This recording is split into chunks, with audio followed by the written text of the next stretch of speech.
मिनश्शैतानिर्रजीम बिस्मिल्लाहिर्रहमानिर्रहीम। शयनशीन पे बैठे आपके हमारे दिलों की धड़कन अब्दुल बशीर और मौजिज हाजरीन व पसे पर्दा इज्जत माँ मेरी माँ बहने, जहाँ तक मेरी आवाज़ जा रही है इस प्रताप नगर की आवाम को मेरा सलाम है और ये कहने आया हूँ, जो सरों का समंदर दिख रहा है इससे ये यकीन हो चुका है कि अब्दुल बशीर की कामयाबी हो चुकी है।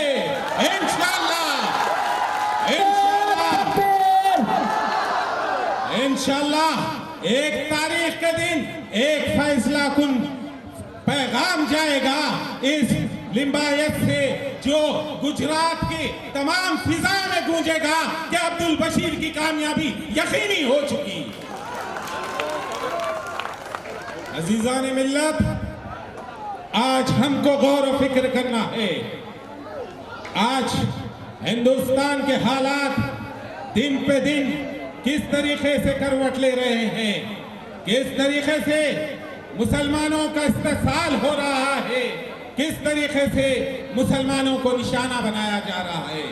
बावजूद इसके चंद पैसे के वास्ते बिकने वाले ये कांग्रेस के दलाल ये कहते हैं कि मजलिस इत्तेहादुल मुस्लिमीन गुजरात क्यों आई है, तो मैं उन नादानों को बताना चाहता हूँ, अरे मजलिस इत्तेहादुल मुस्लिमीन को गुजरात की आवाम 2002 में ही दावत दे चुकी है, क्योंकि जब 2002 में यहाँ पर एक राइट्स हुए थे, फिरक़े वारियत आपके नौजवानों का कत्ले आम किया गया था, कोई पुरसाने हाल नहीं था, हर तरफ आओ पुकार थी, मगर आपके आंसू पोंछने वाला कोई नहीं था, आपके सर पे हाथ रखने वाला कोई नहीं था। ऐसे वक्त बैरिस्टर असदुद्दीन अवैसी ने एक टीम को गुजरात भेजा, तो हमने गुजरात की माँ बहनों से यह पूछा, क्या तुम पर जुल्म हुआ, क्या तुम पर ज्यादती हुई? तो गुजरात की मेरी माँ बहने, मेरे नौजवान, मेरे बुजुर्गों के आंखों में आंसू आ गए, कहने लगे हाँ हम पर जुल्म हुआ, हाँ हम पर ज्यादती हुई, क्योंकि यहाँ पर मजलिस इत्तेहादुल मुस्लिमीन जैसी जमात नहीं, क्योंकि यहाँ पर बैरिस्टर असदुद्दीन अवैसी की जैसी क़ियादत नहीं, क्योंकि यहाँ पर अकबरुद्दीन अवैसी जैसा जोश नहीं। खुदा की कसम, अगर अकबरुद्दीन अवैसी जैसा जोश होता तो मुसलमानों का खून ये पानी की तरह नहीं बहाया जाता।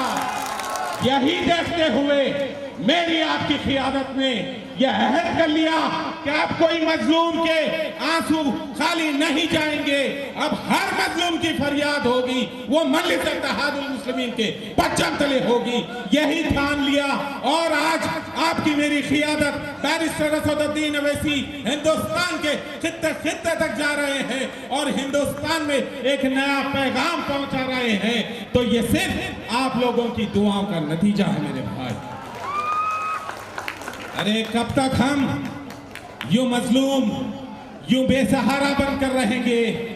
अरे जो कांग्रेस है वो सबसे बड़ी हमारी दुश्मन है, क्योंकि देश की आजादी के बाद से अगर सबसे ज्यादा मुसलमानों को कोई नुकसान पहुंचाई है तो वो कांग्रेस है, क्योंकि हर वक्त आपके दरमियान में सेकुलरिज्म की बात की, आपका वोट का इस्तेमाल किया और आपके बस्तियों को नजरअंदाज कर दिया गया।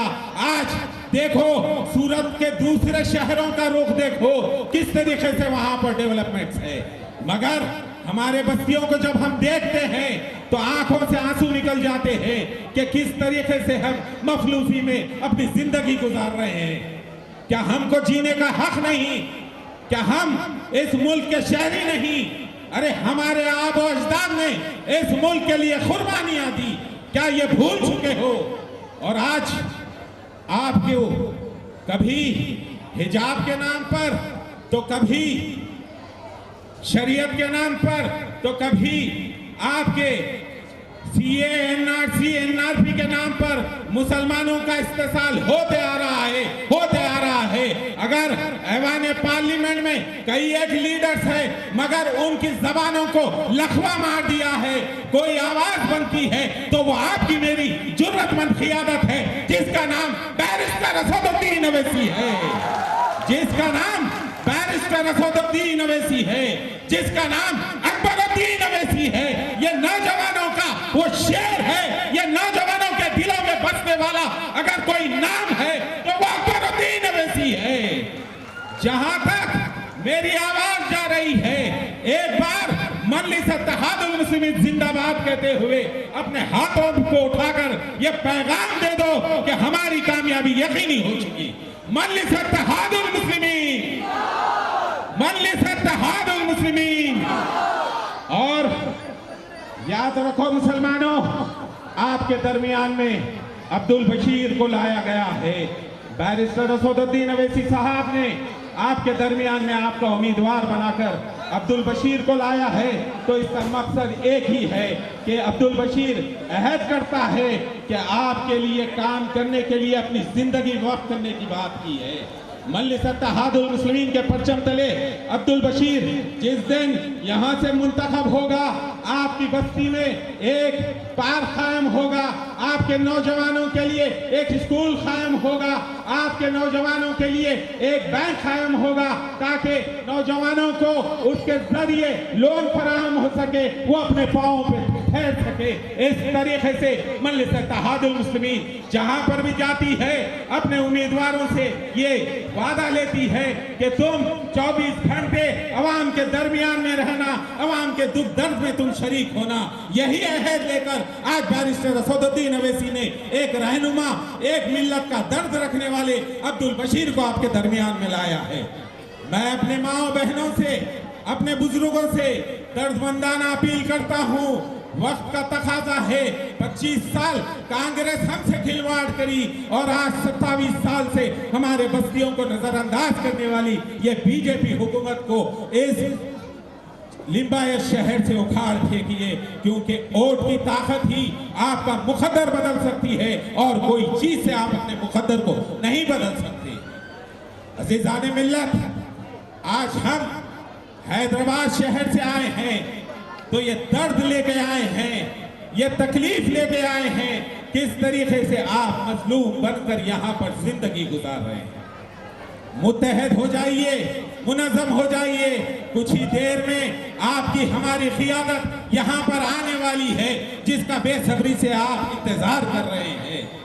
जो क़ियादत हर वक्त आपके लिए तड़पती है, आपके लिए ऐवान पार्लियामेंट में आपके मसाइल को हल कराती है, मेरी माँ बहनों के मसाइल को हल कराने वाली वो जुर्रतमंद क़ियादत बैरिस्टर असदुद्दीन अवैसी है।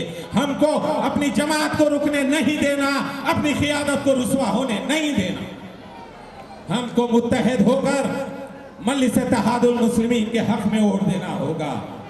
अरे आए दिन ये कहते हैं कि कभी हम पर सीए एनआरसी थोपते हैं और कभी कहते हैं कि हिंदुस्तान का मुसलमान दूसरे दर्जे का शहरी है। अरे मैं ये कहना चाहता हूँ ऐ फिरका परस्तों, ये मुल्क तुम्हारे बाप का नहीं, ये मुल्क जितना तुम्हारा है उतना हमारा है। इस मुल्क के लिए हमारे आबा अजदाद ने कुर्बानियां दी। इस मुल्क को ताकत बख्शने के लिए हमने लाल किला दिया, इस मुल्क को खूबसूरती देने के लिए हमने ताजमहल दिया, इस मुल्क को बुलंदी देने के लिए हमने कुतुब मीनार दिया। तो मैं पूछता हूँ ऐ फिरका परस्तों, ऐ कांग्रेस के दल्लो, तुमने क्या दिया? तुमने सिर्फ इस मुल्क में 2 लाख से ज्यादा मुसलमानों का कत्लेआम किया। ये कांग्रेस है जो पिछले आजादी के जब से आज तक सिर्फ मुसलमानों का इस्तेसाल करते आई है। गौर करो मुसलमानों, आज हमको मुत्तहद और मुनज़्ज़म होना होगा। ना सिर्फ 25 करोड़ मुसलमान, बल्कि आज मेरे दलित भाई, मेरे पिछड़ा तबका, मेरे सेकुलर भाई आज खांधे से खांधा मिलाकर मजलिस इत्तेहादुल मुस्लिमीन के क़ियादत को अपने सर का ताज मान चुकी है। तो आज हमको भी मुत्तहद और मुनज़्ज़म होते हुए मजलिस इत्तेहादुल मुस्लिमीन के हक में वोट देना होगा। मजलिस आपकी जमात है, हर वक्त आपके लिए फिक्रमंद होती है, क्योंकि जहां पर भी मजलिस जाती है अपने नुमाइंदों से काम लेना यही आपकी क़ियादत का सबसे पहला काम है। आज आप देखते हैं शहर हैदराबाद में अकबरुद्दीन अवैसी साहब, देखिए आपकी हमारी हर दिल अजीज क़ियादत जिसका नाम बैरिस्टर असदुद्दीन अवैसी है,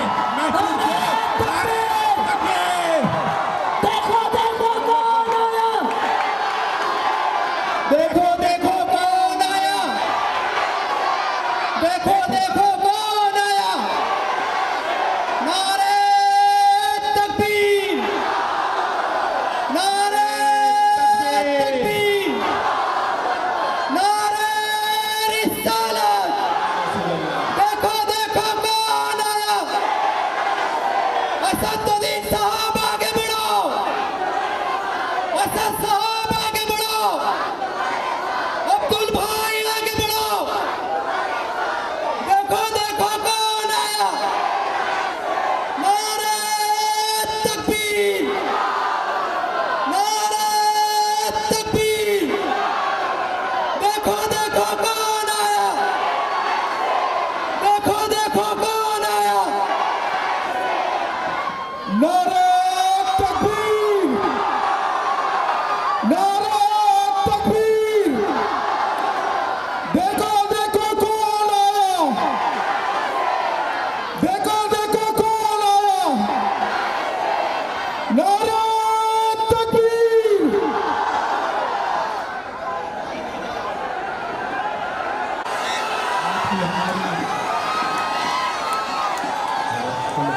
माशाल्लाह, जिस शख्सियत का आप बेसब्री से इंतजार कर रहे थे, हिंदुस्तान के करोड़ों मुसलमानों के ये जो इंतजार की घड़ी थी वो खत्म हो चुकी। आपकी मेरी हर दिल अजीज क़ियादत जनाब बैरिस्टर असदुद्दीन अवैसी साहब सदर मोहतरम स्टेज पे आ चुके हैं। आप लोग 2 मिनट में खत्म कर कर सदर मोहतरम को दावत दूंगा। तो मैं यही कहना चाह रहा था कि आपकी हमारी क़ियादत बैरिस्टर असदुद्दीन अवैसी साहब अपने उम्मीदवारों से किस तरीके से काम लेते हैं जब मुंतखब होते हैं। आपने देखा आपकी हमारी क़ियादत अकबरुद्दीन अवैसी साहब ऐवान असेंबली में तेलंगाना में हुकूमत के आंखों में आंखें डालकर अपना लोहा मनवाते हैं।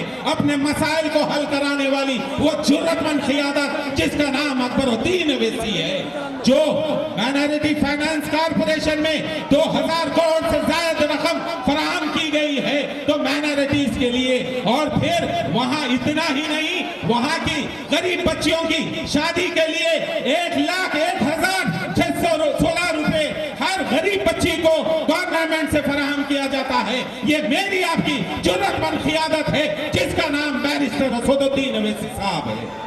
तो आज अपने मुस्तकबिल को सोचो, आने वाले मुस्तकबिल के लिए मजलिस इत्तेहादुल मुस्लिमीन का दामन थाम लो। आज तमाम हिंदुस्तान की रियासतों में आपके लिए दुआ हो रही है, आपके इत्तेहाद के लिए दुआ हो रही है। अपनी जमात को रुकने मत दो, अपनी क़ियादत को झुकने मत दो और एक नारा लगाओ, मजलिस इत्तेहादुल मुस्लिमीन, मजलिस इत्तेहादुल मुस्लिमीन। क्योंकि अभी बहुत बोलना चाह रहा था मगर आपको सदर मोहतरम को सुनना है, मुझे भी अपने सदर मोहतरम को सुनना है। तो ये शेर आपकी नजर करता हूँ, खामोश मिजाजी तुम्हें जीने नहीं देगी, खामोश मिजाजी तुम्हें जीने नहीं देगी। इस दौर में जीना है तो कोहराम मचा दो, हालात में छा जाना ही जीने का हुनर है। वो जी नहीं सकता जिसे हालात का डर हो। वाखिरुद्दावाना अल्हम्दुलिल्लाहि रब्बिल आलमीन। माशाल्लाह, बड़े ही जज्बाती अंदाज के अंदर मलकपेट हैदराबाद के कॉर्पोरेटर अब्दुल सलाम साहब आपसे खिताब कर रहे हैं।